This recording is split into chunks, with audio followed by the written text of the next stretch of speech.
Hello. तो मेरे प्यारे बच्चों, आप सब कैसे हो? आशा है कि आप सब स्वस्थ होगी, मस्त होगी और आपकी पढ़ाई एकदम परफेक्ट चल रही होगी।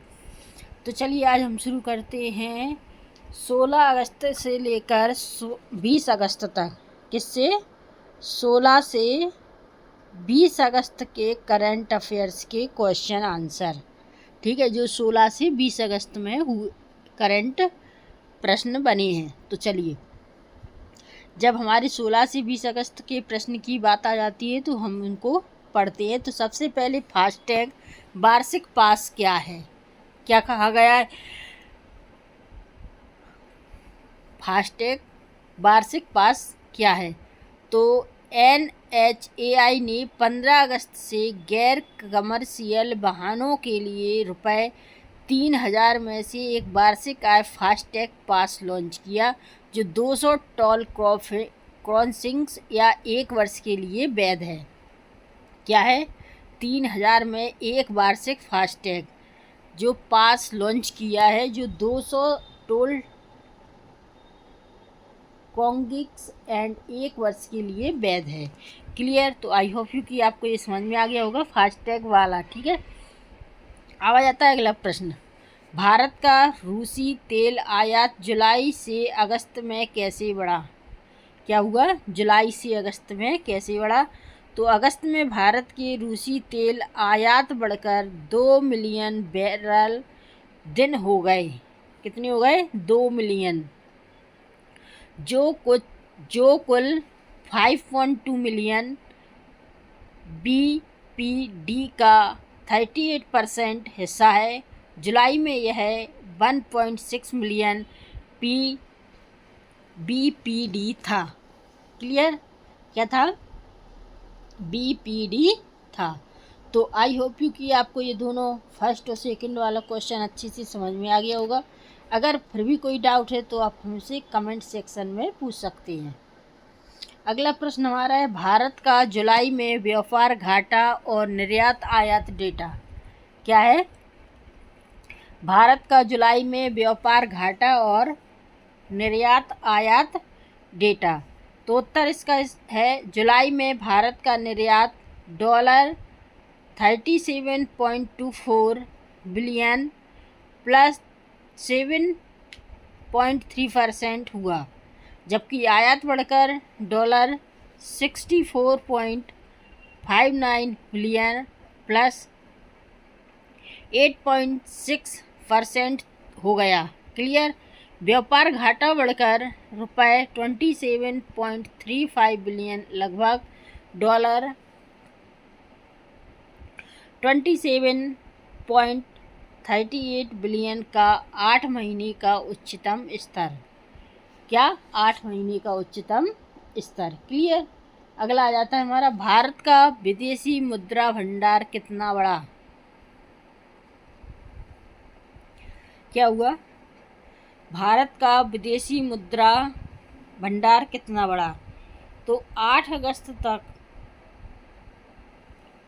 विदेशी मुद्रा भंडार कितना रहा? $4.74 बिलियन बढ़कर $693.62 बिलियन हो गया। क्लियर? तो आई होप यू कि आपको क्वेश्चन आंसर अच्छे से समझ में आ रहे होंगे। अगला हमारा पूरे चल रहे हैं 16 से 20 अगस्त तक के क्वेश्चन। ठीक है, तो चलिए अगला हम पढ़ लेते हैं। संघीय बजट प्रस्ताव में GST सुधार का मुख्य स्वरूप। तो केंद्र ने GST ढांचे को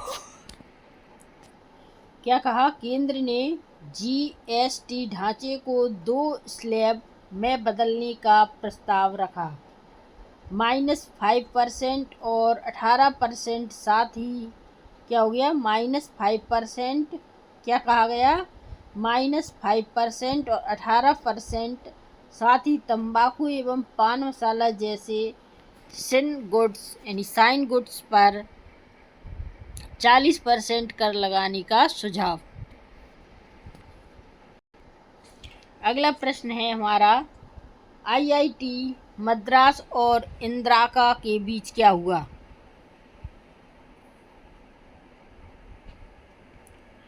तो IITM यानी IIT मद्रास ने इंदिरा का क्वांटम टेक्नोलॉजीज PVT यानी प्राइवेट लिमिटेड, ठीक है, PVT लिमिटेड यानी प्राइवेट लिमिटेड के साथ रुपए 1 करोड़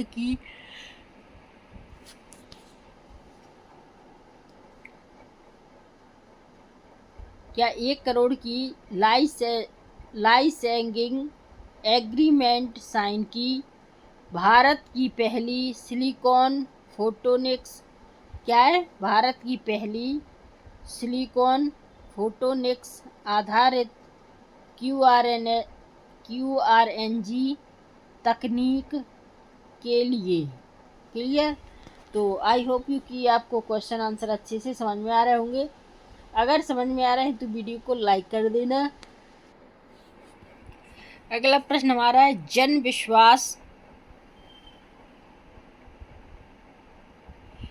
विश्वास अमेंडेंट ऑफ प्रोविजंस बिल 2025 में क्या प्रमुख बदलाव है, यानी कि 2025 में क्या बदलाव है।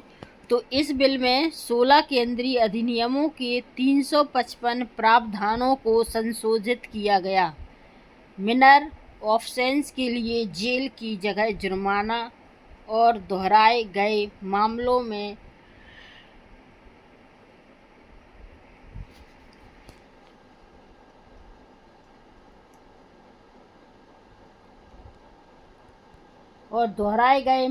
में बढ़ते अनुपात में दंड लागू होंगे। जुर्मानों में हर 3 वर्ष में 10% स्वतः वृद्धि।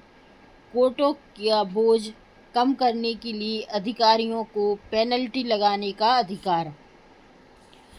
130वां संविधान संशोधन बिल 2025 क्या प्रस्ताव करता है। तो यह बिल 20 अगस्त को पेश प्रधानमंत्री, मुख्यमंत्री और अन्य मंत्रियों को 30 लगातार दिनों तक गिरफ्तारी की स्थिति में बगैर दोष सिद्धि के पद से हटाने का प्रावधान देता है। यदि 30 दिन तक गिरफ्तारी रहे और मंत्री न इस्तीफा दे तो वह अपने पद से स्वतः समाप्त हो जाएगा। क्लियर। तो आई होप कि आपको ये क्वेश्चन अच्छे से समझ में आ गया होगा।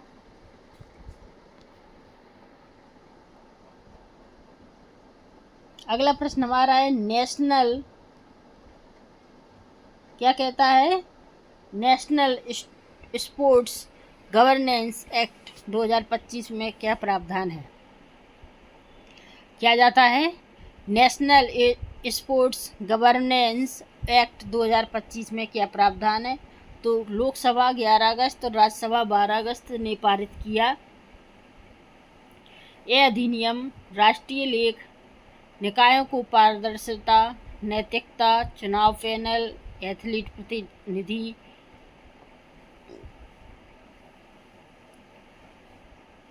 प्रतिनिधित्व, विवाद निवारण पैनल आदि की न्यूनतम संरचना देता है। क्लियर। अगला प्रश्न कहता है इनकम टैक्स एक्ट 2025 क्या है। क्या कहता है, इनकम टैक्स 2025 क्या है। तो यह बिल 11-12 अगस्त में पास किया गया। ठीक है, कब, 11-12 अगस्त में, जिसमें 1961 के आयकर अधिनियम को बदलकर संपूर्ण और आधुनिक कर व्यवस्था लाने का प्रयास किया गया है।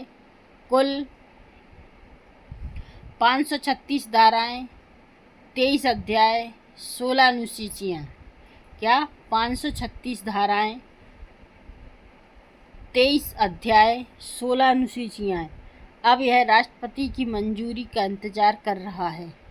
तो आई होप यू कि आपको ये क्वेश्चन आंसर अच्छे से समझ में आ गए होंगे। और वीडियो पसंद आई तो वीडियो को लाइक कर देना, और जो भी हमारे चैनल पर नए हैं वो चैनल को सब्सक्राइब कर लेना, ताकि आपको ऑल कंपटीशन से जुड़ी सारी वीडियो हमारे चैनल पर मिल सकें।